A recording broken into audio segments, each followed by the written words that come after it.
বন্যার্তদের সহায়তার জন্য ঢাকা বিশ্ববিদ্যালয়ের টিএসসিতে তৃতীয় দিনের মতো চলছে বৈষম্য বিরোধী ছাত্র আন্দোলনের ত্রাণ সংগ্রহ কার্যক্রম। আজ সকাল 10টা থেকে কার্যক্রম শুরু হলেও এর আগে থেকেই ত্রাণ নিয়ে আসতে থাকেন বিভিন্ন শ্রেণী পেশার মানুষ। ত্রাণে বেশিরভাগই রয়েছে শুকনো খাবার, তবে পানিবাহিত রোগ প্রতিরোধী ওষুধ এবং জীবাণুনাশক ঔষধের সংকট আছে।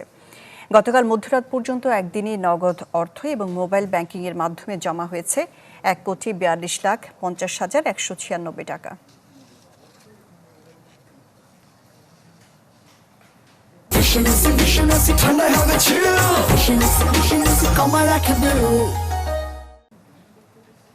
ঢাকা বিশ্ববিদ্যালয়ের টিএসসিতে চলছে বন্যার্তদের জন্য গণত্রাণ সংগ্রহ কার্যক্রম। এই মুহূর্তে সেখানে আছেন কাজী ফয়সাল। কাজী ফয়সাল, টিএসসিতে এখন কি চলছে যদি দেখাতেন আমাদের।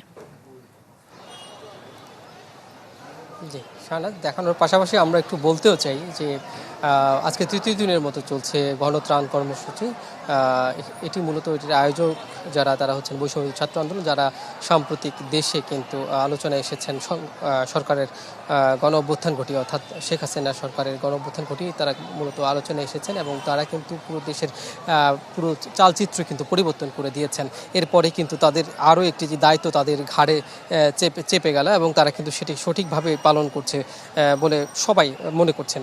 তারা কিন্তু এই যে যারা ফেনী, নোয়াখালী, কুমিল্লা, চাঁদপুর, চট্টগ্রাম সহ যেসব অঞ্চলের মানুষজন বন্যার কবলে পড়েছেন তাদের পাশে তারা দাঁড়িয়েছেন এবং তারা কিন্তু ব্যাপক কর্মযোগ্য চালাচ্ছেন। আপনি দেখতে পাচ্ছেন টিএসসিতে যে এখানে এই মাঠের মধ্যে কিন্তু এখানে যারা কাজ করছেন স্বেচ্ছাসেবক, তারা মূলত যেসব পোশাকাদি এসেছে, নারী, শিশু, পুরুষ থেকে শুরু করে সব বয়সীদের জন্য কিন্তু পোশাক নিয়ে এসেছেন সাধারণ মানুষ, সর্বস্তরের সাধারণ মানুষ, এবং তাদের দেয়া সেই পোশাকগুলো কিন্তু তারা গুছিয়ে নিচ্ছে এবং তারা আলাদা আলাদা করে নিচ্ছে যে কোন পোশাকগুলো শিশুদের জন্য দিতে হবে, কোন পোশাকগুলো মধ্যবয়সীদের জন্য, কোনগুলো নারীদের জন্য, কোনগুলো পুরুষের জন্য, সেটি কিন্তু তারা ভাগ করে নিচ্ছে। এবং আমরা যেটি দেখতে পাচ্ছি একটু পরেই একটু দূরেই কিন্তু ক্যাফেটেরিয়ার মধ্যে আমরা যেটি দেখতে পেলাম যে সেখানে পর্যাপ্ত পরিমাণে বিশুদ্ধ খাবার, পানি কিন্তু নিয়ে আসা হয়েছে, বিভিন্ন শুকনো খাবার নিয়ে আসা হয়েছে।